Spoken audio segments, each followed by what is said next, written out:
Hello, welcome. Very special episode of Craft the Draft, episode 8 for 2025. And it's our first episode in the Zero Hanger studio for the year. Jonty, back from Vegas. How are you? Yeah, really good. Looking forward to chatting all things mid-season draft ahead of the intake next Wednesday night. Yeah, we are a week away, and we do have a very special announcement. We'll be broadcasting next Wednesday's count live on our YouTube page. So if you're kind of keen to follow along, we'll answer some questions if you have any in the stream.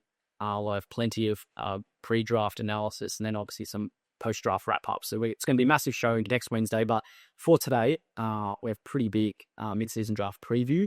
Just looking at the draft order, the prospects in the mix, and potentially some matchmaker, which clubs might be looking at which prospects. So there's plenty to go over. But yeah, we're a week away. It's getting quite exciting. Yeah, it sneaks up when you're the mid-season draft. It's one of those things where I think when you speak to people in the industry, you don't know until about 2 or 3 days out from the draft where things are all going to land for certain players, because obviously the order isn't confirmed. It took so late. We still don't know the order sitting here a week out because it could change this weekend. But yeah, there's certainly some things starting to take shape, and there's plenty of names across the leagues across the country that are putting their names forward. So we'll run through the draft order and then we'll have a look at some players worth watching for.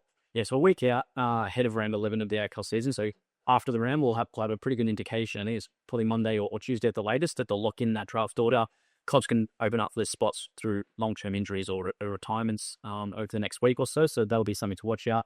You've had a few spots open up this week due to season-ending injuries for some clubs. So currently in indicative draft order between round 10 and 11 takes up 13 list spots. I think there's 3 clubs with multiple picks, Essendon having the most with 4 potential spots just due to their injury toll at the moment. So just having a quick look at the draft order. So pick 1 will be West Coast, and that'll pretty much be locked in. I don't think they can move or advance up the ladder. Yeah, 1 game before the mid-season draft, so that's settled. And they've had the spot since the pre-season. Next is North Melbourne through Miller Birdman's season-ending injury. Port Adelaide coming 3rd after Xavier Walsh's injury over the last week or so. Carlton in 4 through Brodie Kemp's injury. 5th is Essendon through Sam Draper. The Western Bulldogs at 6 will have that spot left over from the preseason, like the Eagles. Gold Coast in 7 due to Charlie Allard's ACL, and Collingwood in 8 currently to round out the first round of the draft, just through Brief McInnes's injury as well. North Melbourne can move Darcy Tucker to the long-term injury list due to back issues. That's happened this week, and they'll have the first pick currently of the second round, which is only really 3 spots. Essendon at pick 10 overall with Tom Edwards' injury. Gold Coast at 11 to round out a very short second round. And then rounds 3 and 4, I'm really just Essendon of a moment here due to injuries to Nick Bryan and Lewis Hayes. So the Bombers could have up to 4.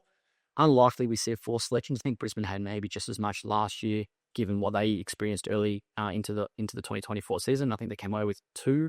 Yeah, Lachlan and Luke Beacom. So there's some flexibility for Essendon, but a very good chance they'll leave 1 or 2 of the spots over. Yeah, I think they'll leave 1 over. I do think they take 3. Then you've got some other potential memorings as well that are worth keeping an eye on. Collingwood could move Harvey Harrison to the long-term injury list. We know that he obviously did his ACL last year, and that recovery has had a little bit of an hiccup, so he's unlikely to play this year. And there's some talk that Sydney might open up a list spot as well, and Cody Waitman is being ruled out for the year from a Western Bulldogs perspective. So they want another list spot, then they've certainly got the opportunity to take it. So yeah, there's some things to keep an eye on. In terms of previous mid-season drafts, I think it's worth noting, obviously we've had it for a few years now, so we'll probably start to pick up some trends about what clubs like to do at the mid-season draft. And I think one thing we do seem to see a lot of is they're either your development project type players that you're picking as 19-year-olds so that they can get an extra 6 months at either talent pathway levels or perhaps at VFL level. You just get that little bit more data on them before you do commit to taking them on the list, or you get your plug-and-play ready-made players who are able to fill a list need pressingly, as we're likely to see Essendon do with the Rucks if they don't get injured in the state league, as has been the play, unfortunately. You see, yeah, it's been obviously the mid-season draft has been a great breeding ground for some solid Rucks that have come through midway through the year, and like you said, either medium impact or those developmental types. And for Essendon this year, there is some really good roughing out there, like I mentioned, Cooper Kerr, Alex Manwick, 2 off the top of my head that have really faced long periods on the sidelines after early season injuries. So that's frustrating, but I think Kerr would be 7 to 8 weeks away after his initial diagnosis. Van Wyk is 6 weeks away, so it depends on where they see them as,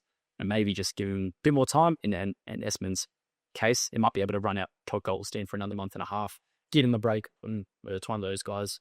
Or Vizentini come in, so plenty of options for Essendon. But let's have a look at the defenders. We'll start off on some positional, just breaking down the leading prospects for this year's count.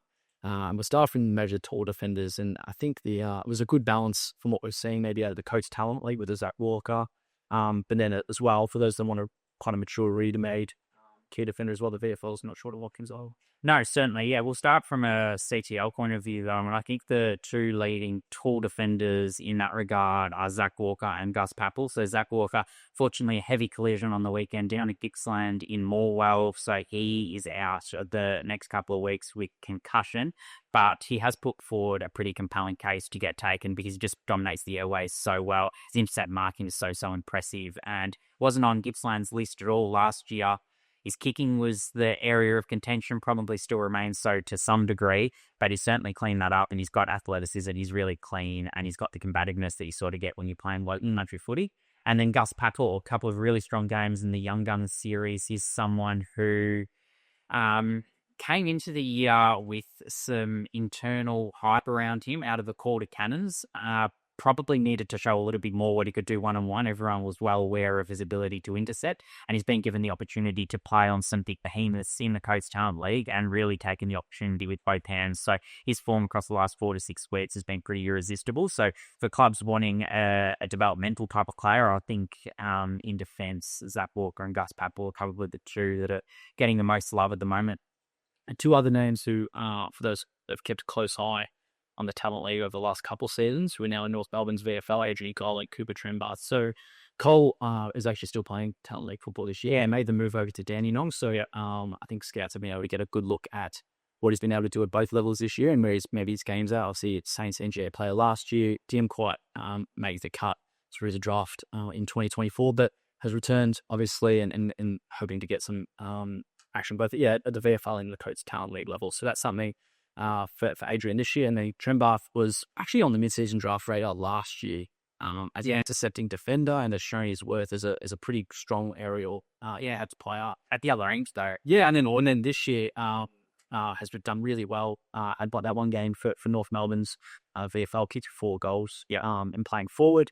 And then he's done so as well, again, at the local level. I think he had bag of 5 in his first game of the year. So he's showing his ways as a versatile swingman option, and then that's certainly going to please a lot of scouts that were already interested in his defensive. Plays a high level of local footy as well. The Eastern Footy League, I think, is one of the highest standards in Victoria. And I think his conditioning has certainly improved across the last 12 months, so that's helped sort of propelling onto the radar, or keep his name certainly there or thereabouts. We'll move to some of the small, medium type defenders, and off the top, Tom McCarthy, who's getting as much love as just about anyone in mid-season draft calculations. A great story coming from local footy, a little bit of a later developer, and his ball use out of the back line, and he just oozes class from Richmond's VFL program. So he's one of 3 that are live chances, you'd say, of going from the Tigers VFL next week. And it's probably the best when you're looking at that sort of intersecting or ball using half-back to set up the game up the ground. Yeah, clean, composed, quick, and what you've seen at the VFL level looks like you can really make that next step up. So he's one of the ones that could go quite early, and at the same time could be playing in the home stretch of the AFL season. So he's certainly one. Just given his great mix of traits and balance of skill, it's really going to attract some interest at the top end with the club's first few picks. So that's going to be one. Donovan Tui's another one, a bit more of a mature Asia compared to maybe some of the others on this list, but he's just been really great for Coburg this year and standing out in a side that didn't do too well last year, but he's also pushing for finals this season. As a standalone side, it's a great effort. So he's another one. And Luke Parks, former Carlton player, gone, spent another year in Carlton's reserves after being delisted, and then make a move to Wellington Town, and he's just been fantastic for that. Him and Joel Fitzgerald, who's probably another one, maybe not on the level that Parks has been over the last 12 months, but those two, given their age, given their skill set, certainly could be on the radar as well. Yeah, certainly, and they're probably more of your immediate impact type of players. One who is a player that clubs might look to take to develop down the line. Here's Rod Ali, who we've spoken a fair bit about in the last month or so. He's gotten a couple of games with Collingwood's VFL side, played for the Young Guns, has also played the Eastern Rangers as a 19-year-old. No previous Talent Parkway footy experience prior to this year, but his athleticism and his sort of toughness, combativeness give him a lot of upside. At 189 centimetres, he plays a lot tall. At 187 centimetres, sorry, he plays a lot taller than that though. And I think a club that is willing to put in a bit of work to him is going to reap rewards in the long term, because the Screams AFL attributes are just so raw. So we'll keep an eye on where Rod Ali goes, but Collingwood have been very keen on him, and we'll talk about some more matchmaking as you talk about where players have been linked and that sort of stuff towards the end of the episode. But yeah, Collingwood is one that's certainly keen on Rod Ali, having seen him train with them through the BFL program in recent weeks. Couple of the names of it to kind of tick off from your Coast Talent League knowledge: Tom Evans and Kobe George, and what you've seen from them to start this year. Yeah, Kobe George has been really impressive from the Geelong Falcons. Injury interrupted 2024 season. The Falcons were really ironing last year. Unfortunately, he just wasn't able to show it. He's got that really nice balance of having that nice ball use and that dash and offensive drive coming off half back. But equally, he's willing to defend, and body on body, he's quite hard to beat as well. So I think he's got a lot of likeable attributes for a club looking at a 19-year-old who really would have probably been on radars last year if not for the injuries that he did sort of sustain across his sort of Talent Pathway career. And he also got the opportunity to play for Geelong's VFL side and was quite impressive at that level too. He certainly didn't look like he struggled against the senior bodies. So that was really, really good to see. Tom Evans, yeah. I don't think he gets enough talk. I don't think he gets enough love for the sort of player he is. He's a small defender. He's a really, really strong ball user. He looks to open the game up with both his smarts, but also his ball use and some of his decision making as well. Previously played as a forward midfielder, been a little bit injury interrupted, and played APS footy for Xavier College last year, but getting a full run this year in the same program, being the Bendigo Pioneers after doing the VFL pre-season and playing the same position, being the backline after sort of being forward mid hybrid last year, looks to have done wonders for him, and he's got that toughness, and his defensive work is improving week on week. So yeah, I think he's one that at worst is going to be a very, very good VFL player, and I think he's certainly got some transferable attributes to the AFL level. Before we move on from defenders, just a couple other names. Max Beattie is one. Yeah, I've had a Woodville West Torrens in the SANFL, so he actually spent the 2024 pre-season with Fremantle as an SSP, and I think the Dockers didn't decide to use any selections for that intake, so he went back to the SANFL, and he joined them as a half forward. You know, the Dockers were really looking to try and sharpen that spear last year, and they probably just didn't see enough from Max. But what he's done this season is actually play at halfback and find plenty of the balls. I think clubs already knew that his goal sense in the front half, his ball winning hours, and his ability to impact the scoreboard, big ticks. Yeah. What the Dockers didn't see, not sure. But then what he's done this year is have quite a decent role for the Eagles in the back line. So that versatility again will be which work really in favour for him if he does get some interest in the mid-season draft. And then just Boyman gone, a couple of obvious names. So we've probably talked about a little bit, Mitaz Al-Noor and Charlie McCartan as well as key defensive options. And the VFL. So Mitaz has been on the mid-season draft radar and even national draft radar for probably the last 2.5 years. Yeah, going back to his time with the Northern Valence.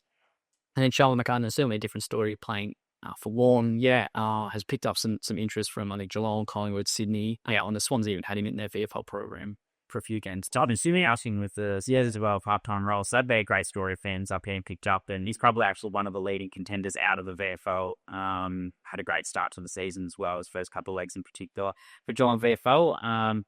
Question marks perhaps over his competitiveness. Does it transfer to the next level given he's played local footy and it's a massive jump to AFL? But what he's done at VFL level has certainly suggested that he's going to, be able to certainly give AFL a good fist if a club takes a punch in. I think he's certainly one worth watching out for. But we'll move on to the midfielders now, and probably a position that is less favoured than mid-season draft than some others. We know that the 18-year-old kids coming through with the national draft tend to be primary position midfielders, and therefore mid-season draft is a great opportunity for players in other positions to get dipped up. But there's always a few plug-and-play type options that are in calculations. Josh Brown is one of those right at the forefront of that. He's been in excellent form for Collingwood's VFL side. He's got that speed and he's got that sort of ability around stoppage that makes him really, really dangerous.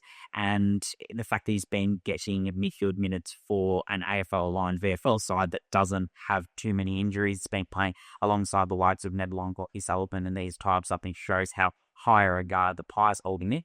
And they've had him train the AFL side at times as well. So one to keep an eye out for a club that needs a ready-made midfielder, Josh Brown. Yeah, he's pretty good story. Out from the WA NAFL Cross, was picked up with West Coast Waffle sign.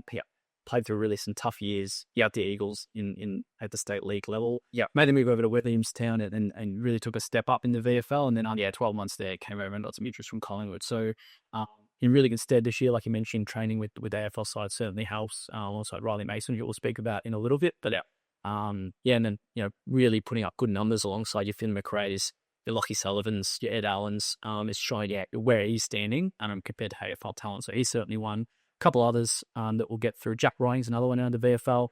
I've seen Werribee and the talent that they've been able to produce for AFL clubs over the last 18 to 24 months. He's just going to be another one that might fetch a bit of interest. For those that are looking for midfield talent, and as you mentioned, it's probably not as deep as maybe what we're seeing from other drafts and from other positions this year. But he might be one that I think fetches a bit of interest. And then Jack Watkins as well. Probably can play more half forward at AFL level. SSP with Port Adelaide, signed with that sample side this year after really 2 strong years as North Melbourne's VFL captain. So looks quality again at the state league level and is probably more of a mature option for a club needing that injection. So Port Adelaide certainly considered it, went for the upper option, Josh Lai, but Jack Watkins hasn't done his chances of AFL spot any harm whatsoever with how he started this year with the Magpies. And then Archie Caldo, one out of the West, originally from the GWV Rebels, is another one to keep an eye on. Essendon were into him last year as a potential bookie selection. They ended up taking Archie Day-Wicks, who fell down the board, obviously. But I stood next to him, actually, last year in the Coast Talent League Grand Final. It's a big brute of a man, 19 years old now, and he's got a national athletics background. So he covers the ground really, really well. He's got really good strength, probably starts as a half forward at the next level.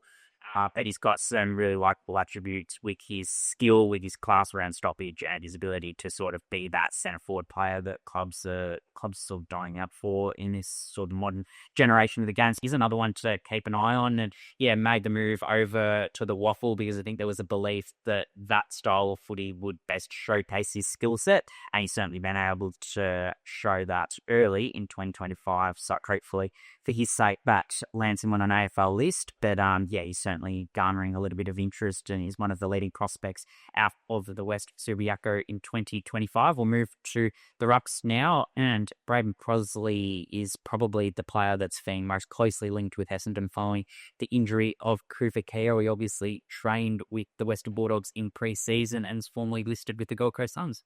Yeah, he's among a long list of ex-AFL talent, and we'll get to that kind of crop after this positional stuff. But he's, like you said, this is someone who can come in and really help in the second half of this year. He's certainly going to be an option.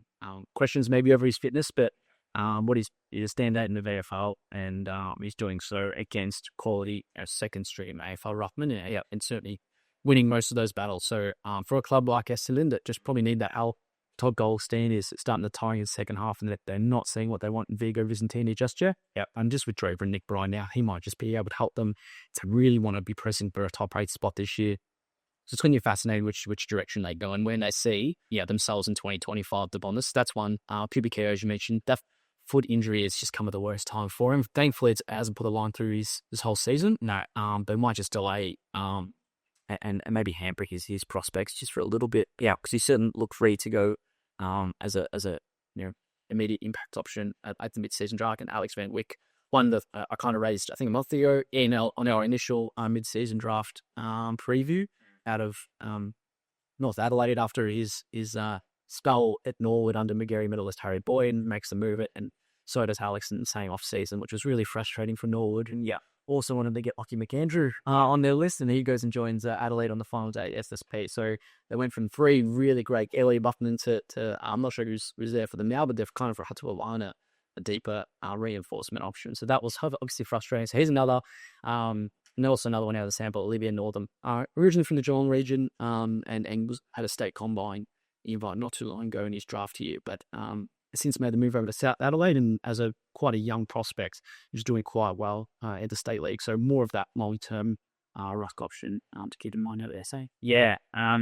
Cooper Key, I think just to play a comparison, Tristan Jerry, just with his ability to sort of follow up a ground level, that aggressiveness and that willingness to tackle, and how good his endurance is. I do hope he gets picked up out of Coburg. But yeah, in terms of some younger, more developmental type of options, Aidan McCarroll out of the Western Jets, 209 centimetres, actually 20 years old, but has been given the exemption to return to the Western Jets as a double overager this year, given he is still very, very raw. And he did impress last year, his first year at Talent Pathways level for the Jets, and probably has shown leak induced spasmodically, but the upside is there. Obviously 209 centimetres, and he impacts the aerial contest and covers the ground really well. I know, chatting to his coach Christian Stagliano at the Jets a couple of weeks ago, he was really high on the improvement he's seen just in the time since his arrival in the off-season to where he's at now. So hopefully, for his sake, is able to play a breakout game on the weekend and do his chances no harm, but he was part of the young gun side and certainly showed some promise there. Zach Harding is another one that's attracting plenty of talk and is one of the stronger chances to go, probably out of all of the rucks. You'd say a 199 centimetre player out of the Murray Bushrangers. My main concern with him is just his size. He plays as a primary ruck, and at 199 centimetres, we did a show last week that you can check out about the talls and smalls and the trends of the AFL draft. And what we're seeing is that rucks are continually getting taller, 203 centimetres plus now as average starting height of an AFL ruck. And although his follow-up is quite good, I do think he'd have to be a starting forward at the next level. We haven't quite seen him do that, but he is so classy, and he's got the ability around the ground to really impact. So one to keep an eye on out of Murray Bushrangers after doing the pre-season with Carlton's VFL side. Lucas Impey out of the Western Jets got a state combining by last year, as did Jane Coleman, who's been plying his trade for the Port Melbourne Football Club. And he is one who, probably another one who is a little bit older, played local footy last year.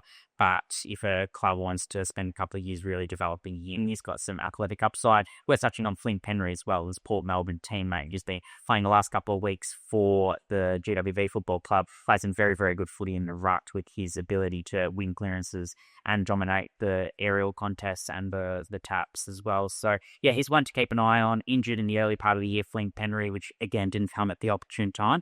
But hopefully that the last couple of weeks have sort of got him back into calculations, because I certainly like what I've seen from him, particularly his improvement in the last 9 months. Now let's look at the forwards, and this seems like a really strong crop for clubs that want that key forward injection. We're looking probably mid 195 plus talent. Yeah. And good spread across the country as well. From if you're wanting CTL, VFL, Sandford, Waffle. So one that we've raised a fair bit throughout the season is Floyd Podemeister. Who's done his prospects no harm at the start of this season with GWB, and one that was certainly on the radar last year and has done himself no harm.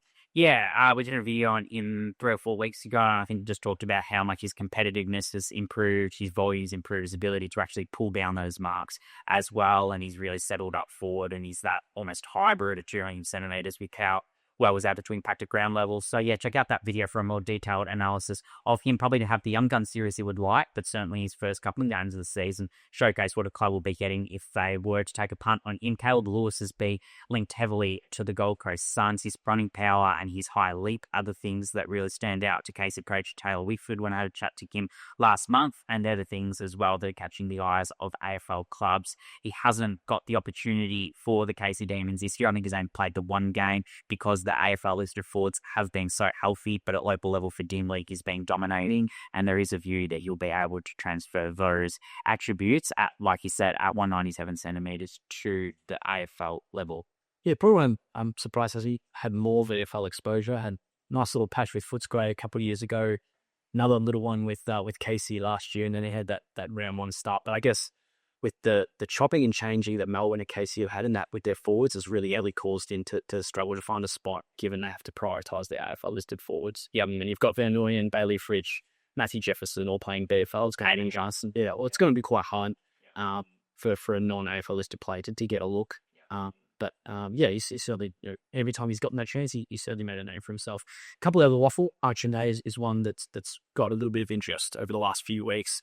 Stellar start with Subiaco this year and added a couple of goals in the in WA's drought-breaking win over the Sample over the weekend. So he's an athletic, on high 190 centimetre AF talent who's done really well since crossing through Richmond's VFL program. Just marks the ball so well. And for a player that's only 20, 21 years of age, like I said, former Richmond VFL player, former Sandringham Dragons, Coates Talent League premiership player as well. He's so strong already as well. So, he wouldn't say he's probably as ready-made as a 24, 25-year-old, but it's not far off it, just with how hard he is to beat, how competitive he is in the air. One-on-one. So I think he's just as strong a chance as anyone in this tall forwards crop to get taken. Nathan Kruger, another one, a former AFL listed player at Collingwood, and yet along injuries probably came at the wrong time for him, or never really left him, I guess. He was on an AFL list, but now that he's been able to get a good run at it, his form has been ultra impressive.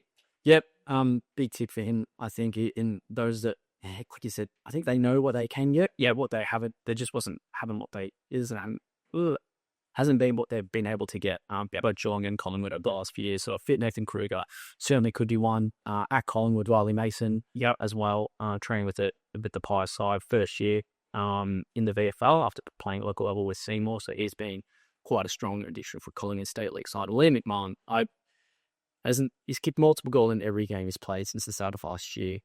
Did fantastically well in the Foster Nil medal running last year, and then he's kicked at least 2 or 3 goals every game he's played to start this season. So he is another one formerly listed with Collingwood, now at Carlton's VFL program, and like Kruger, maybe ahead of Mason and Yarcher Mays, ones that know what the logo is like at AFL and can have that immediate say. Similar one as well, Jaden Hunter, former Essendon listed forward. Just had a luckless time at Tullamarine. Had that, I think it was a back injury after being picked up in the mid-season draft 2 years ago that really troubled his first kind of 6 months at the club into the preseason, where he does an ACL injury and is ruled out for the rest of the year, and goes back to WA, joins Claremont, and hasn't looked back since. He's been fantastic for the Tigers this year, and like May, they're really up there in the leading goal kicker tables for the Waffle this season. So I'd like to see a club maybe roll the dice on Jaden Hunter. Looked great in the Waffle a couple of years ago, looked steady as well in the VFL before those injury setbacks, and is again pressing his case after a long layoff as well. So credit to him, and I think he's one that's in the mix for over the next week. Massimo Razzo, another one that deserves some credit as we move to the small medium forwards. Unbelievable what he's done for Richmond's VFL side this year. He's kicked multiple goals, I think, in 4 games that he's played, and he's just a real live wire for them. He's been able to go into the midfield wing clearances, inject some real life in the on-ball brigade. But what he's been able to do forward of the footy when he's at the fall of the ball has been really, really impressive. I've said a lot across the last sort of 12 months, when he's at his best, he's the cleanest player at any level that he plays at. He's just so one touch, and that almost buys him that extra bit of time around stoppages. And his ability to hit the scoreboard and his creativity, his bag of tricks is so good. 171 centimetres, there's some people who question whether that's a prohibitive factor. But I think small forwards are becoming more and more prominent in the modern game, that's going to really help him out. And I think with the form that he's shown, he's gotten a fair bit of interest from multiple clubs, it's going to be very hard to overlook him because he's in such great form. And then, another one who's got that Richmond VFL backing behind him. Couple others as well in the forward line. San Antonio has been a favourite of the show as well for some time. Stella did with Nari Warren last year, and then got a glimpse with the Dandenong Stingrays and overager, and I think he kicked 9 goals in 4 or 5 games.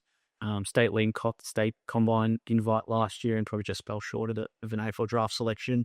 And then this season playing further underground, just given that the quality of Richmond forwards that have rolled through the VFL was tough this season after their drafting flux, and he's showing his value as a forward or as up on the wing. Yeah, his maturity sort of off-field is certainly something as well from a character point of view that's really, really impressive. Obviously, tough when you get overlooked and you're getting talked about as being a player, but he's going to get picked up.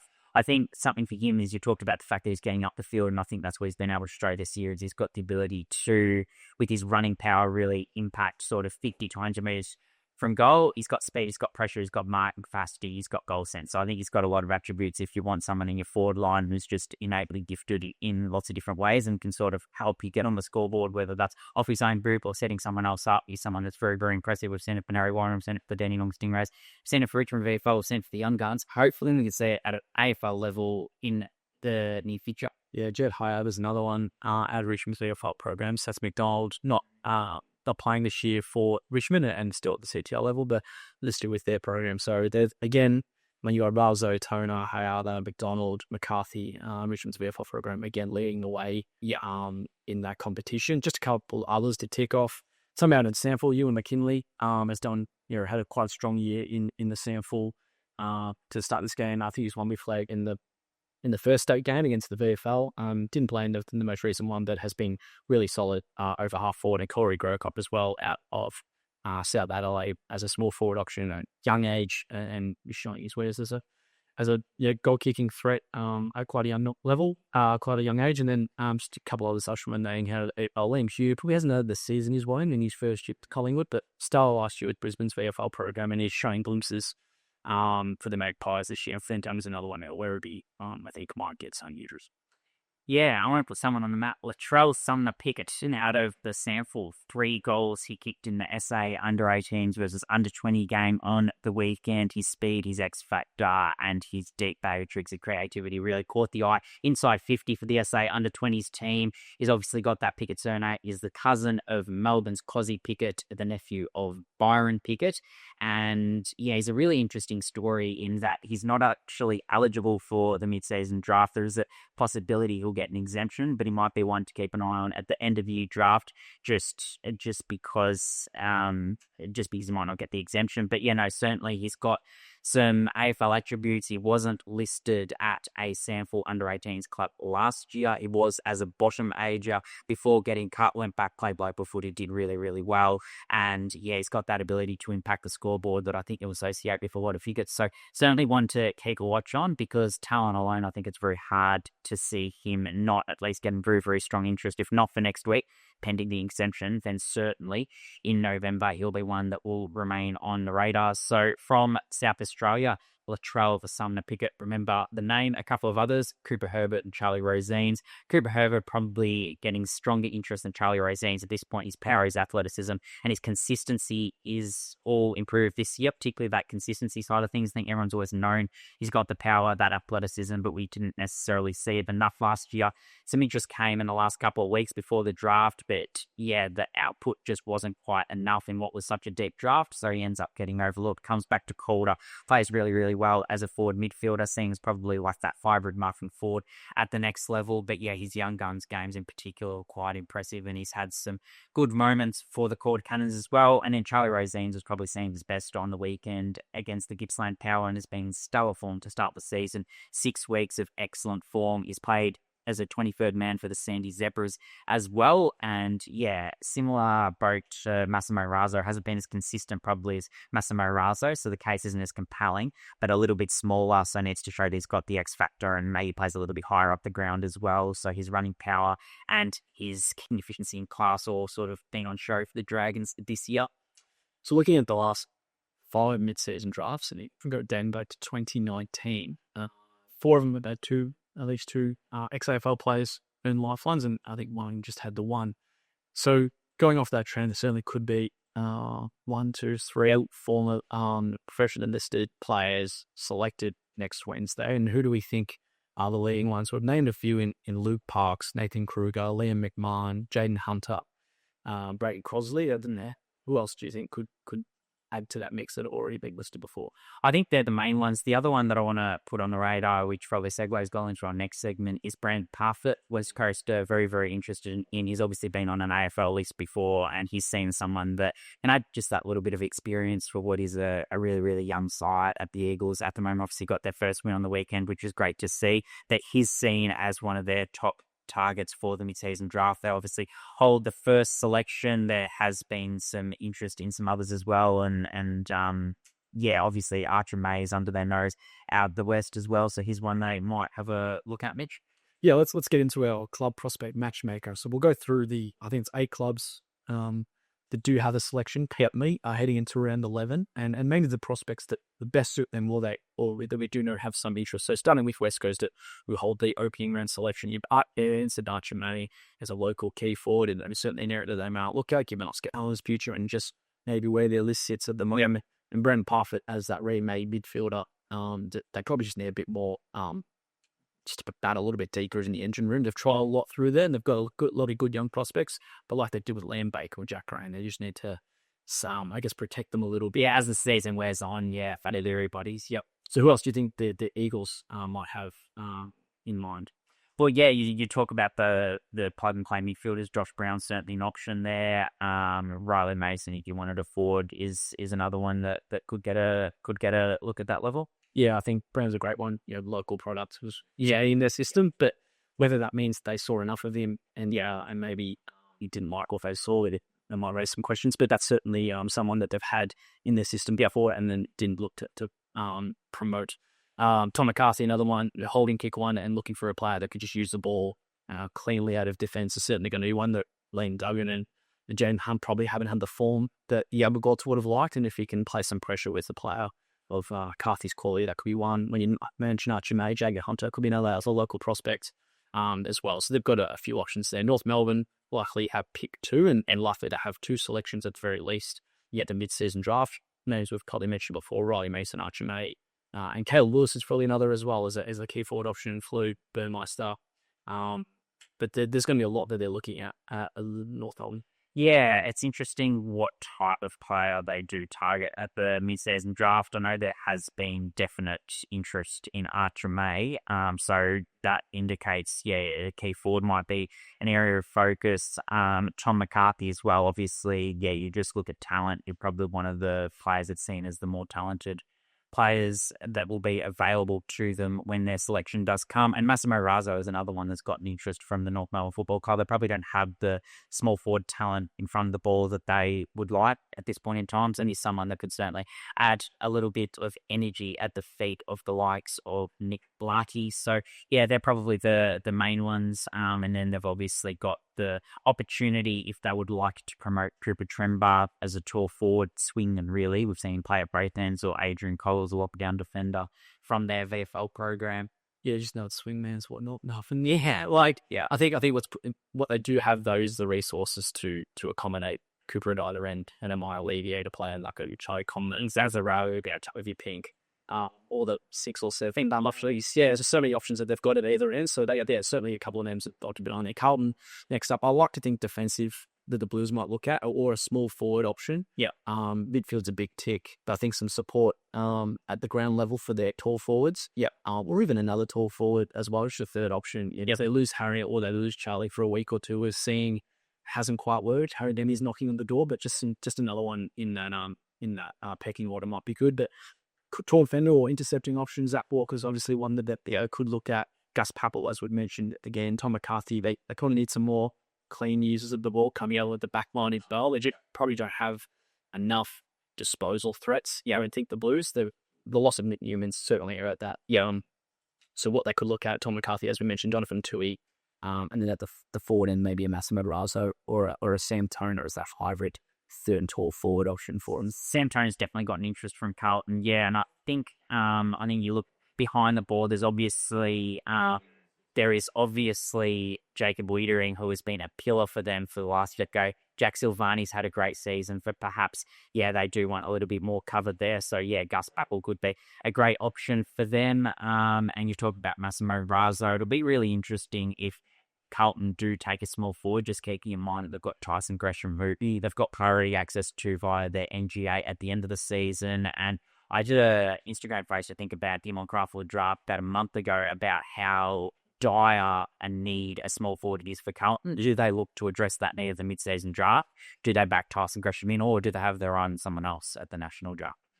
Certainly something to look out for the Blues. Essendon, and as we've mentioned, Ruts will certainly be an area of focus. Then whether they use that with one of their earlier picks or 3 of their later picks, it might certainly be the latter.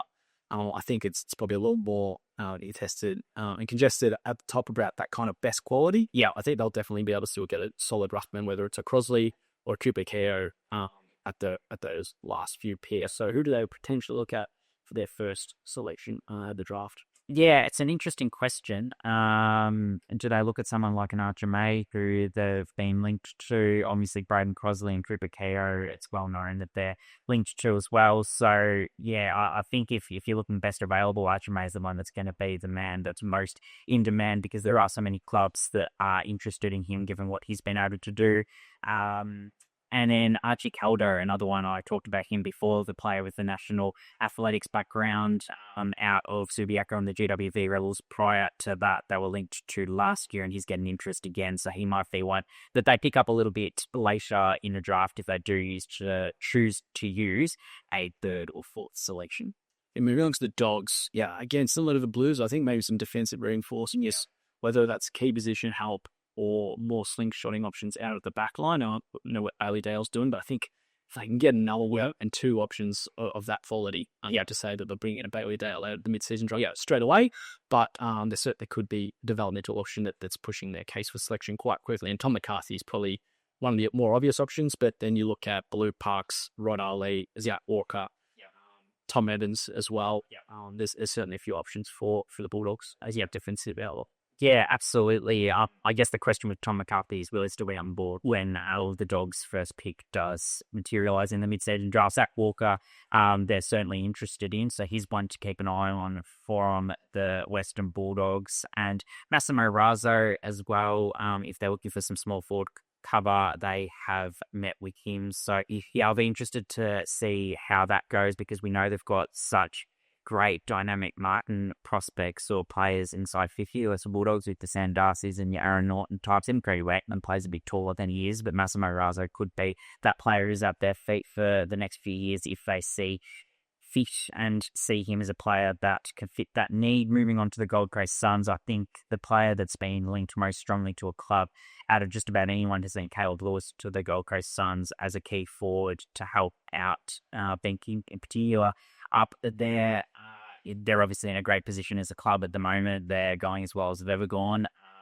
But yeah, Caleb Lewis might be able to add to that in the long term. And then they've also been linked to Rod Ali as a developmental type coming out of the back line, which is quite interesting because they do already have Dan Rioli and John Noble who play that position well. They're recruited for that position, but obviously is someone who is probably still a couple of years away. So they might see Rod Ali as being a bit of a successor of those types of players. Yeah, definitely. Yeah, I think Lewis one's going to be interesting. Yeah, the aerial threats that they'll have with Ben King, Jeb Walter, and potentially Caleb Lewis in there is quite exciting. Ewan McKinley's one we've mentioned. Yeah, I think a small forward option for them. Like Yankton Rose's future's a bit up in the air. What they've got out of Bennelong has been fantastic. Yep, another Brad Levels threat out there outside of Ben Ainsworth. Yep, they've got Jade Roders, they've got Leo Lombard, but long-term midfielders. Yeah, I think in the short term, a traditional small forward like a McKinley might be one for them as well. Yeah, Razzo fits that profile as well. Collingwood is the next club we'll move on to, and they're family